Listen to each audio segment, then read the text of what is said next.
possibility that it could be missing college student Brianna Denison. This is the field where they found that body, and it was on the edge of the campus of the University of Nevada. That's less than 10 miles from the house where Denison was last seen.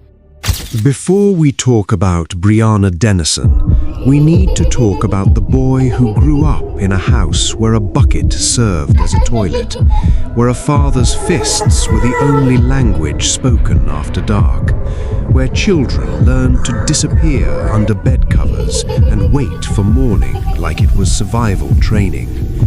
Nobody intervened. Nobody came. And that boy grew up. He joined the Marines. He came back. He got a girlfriend. He had a son. He worked pipe fittings during the day and drank at bars at night, and everyone who knew him called him the funny guy, the normal one. But something had been building inside James Michael Biela for a very long time, and in the fall of 2007, it finally came out. What followed was a pattern so clear, so escalating, so visible in hindsight, that the real question this case forces you to ask isn't just who did this, it's how many times did the system look directly at this and look away. October 2007, Reno, Nevada.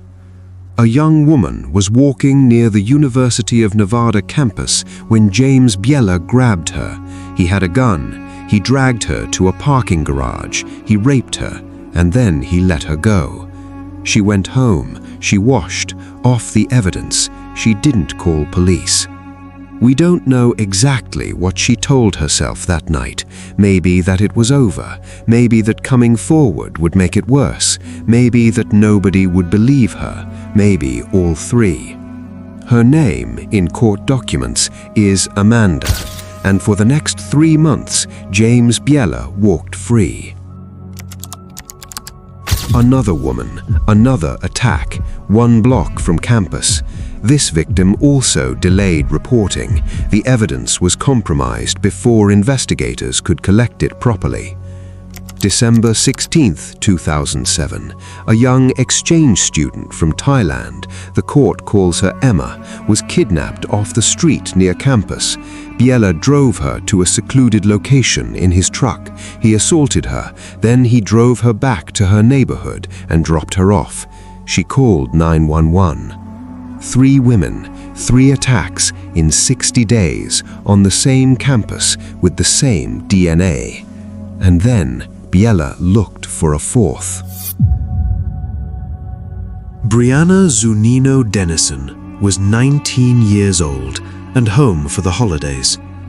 She was studying psychology at Santa Barbara City College in California. Sharp, warm, the kind of person who made everyone around her feel seen. She was home in Reno for Martin Luther King Jr. weekend, visiting friends she'd grown up with. On the night of January 19, 2008, she went to a party at the Sands Regency Hotel on North Arlington Avenue.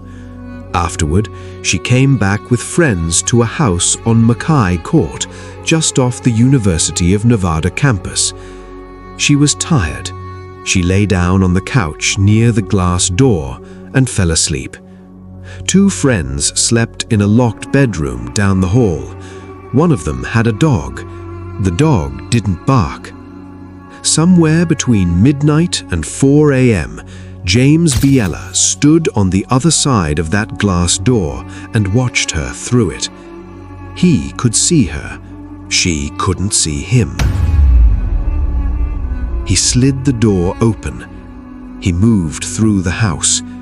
He went through her best friend's belongings.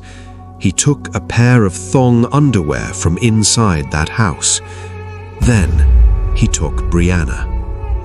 Her purse was still on the floor. Her shoes were still by the door. Her phone was still on the cushion. She was gone.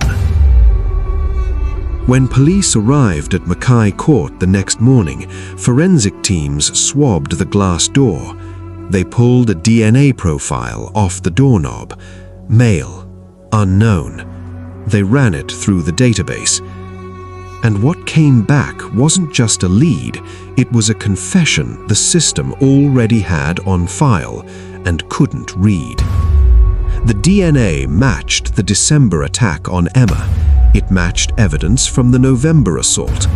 A serial predator had been operating within walking distance of that couch for 3 months.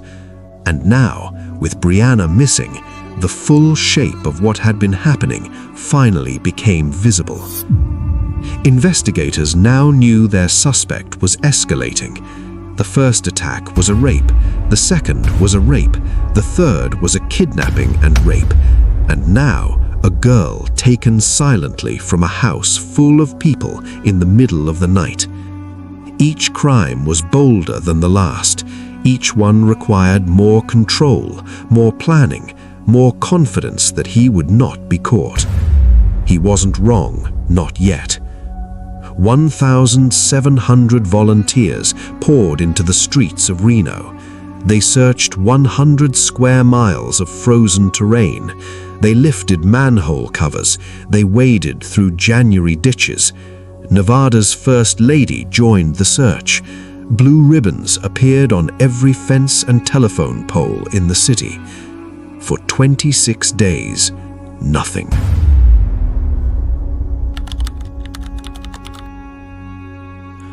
Albert Jimenez was a worker returning from his lunch break at a Subway restaurant.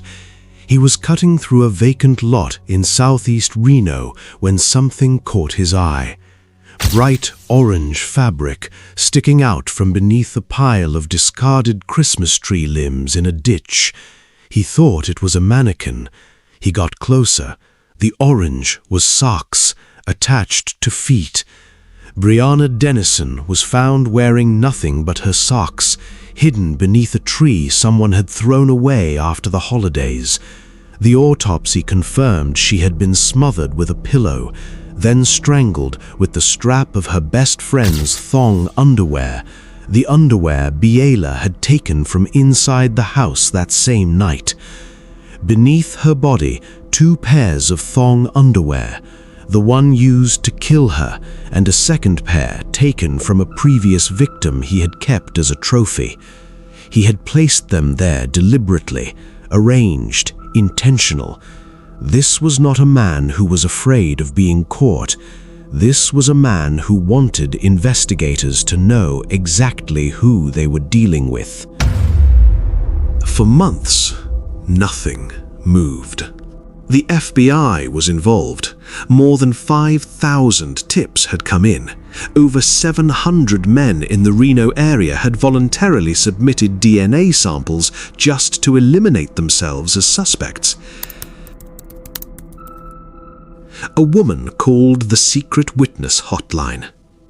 She was a friend of Carleen Harmon, the girlfriend of a man named James Michael Biela. And she had something to say. She told investigators that when news broke about the underwear found at the crime scene, Biela had panicked. He had sold his Toyota Tacoma truck to someone in Kellogg, Idaho. He had moved to Washington State. She also told them something else. Carleen had found a pair of thong underwear hidden in the glove compartment of his truck. James Michael Biela, 27 years old, Sparks, Nevada, pipe fitter, former Marine, trained in martial arts. Investigators went to find him. They asked for a voluntary DNA sample. He refused. So they went around him. They contacted Carleen Harmon, the mother of Biela's young son. She cooperated. A DNA swab was collected from the child. The familial match came back undeniable. Biela, as the biological father, could not be excluded from the crime scene DNA. On November 25, 2008, 10 months after Brianna vanished, detectives found James Michael Biela at the Stepping Stones Children's Center in Reno. He was dropping off his son. They arrested him there. in front of his child. The trial lasted 3 weeks.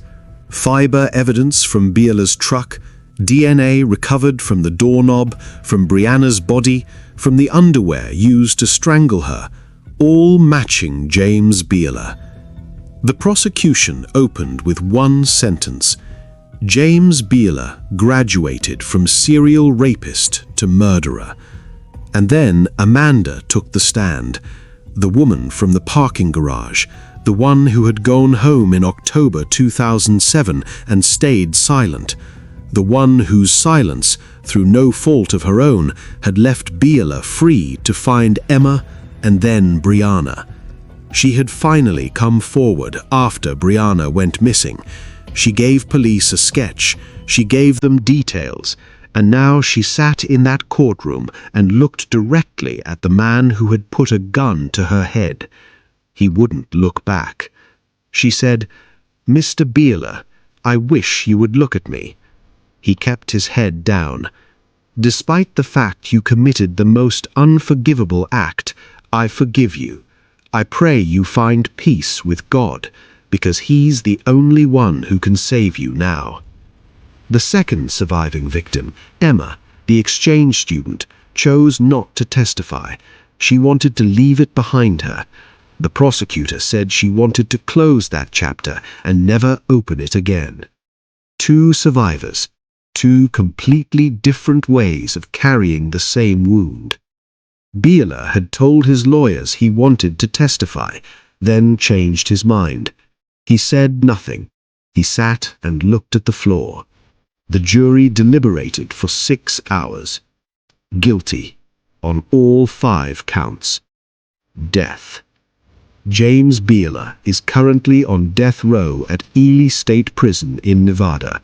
Every appeal he has filed has been denied.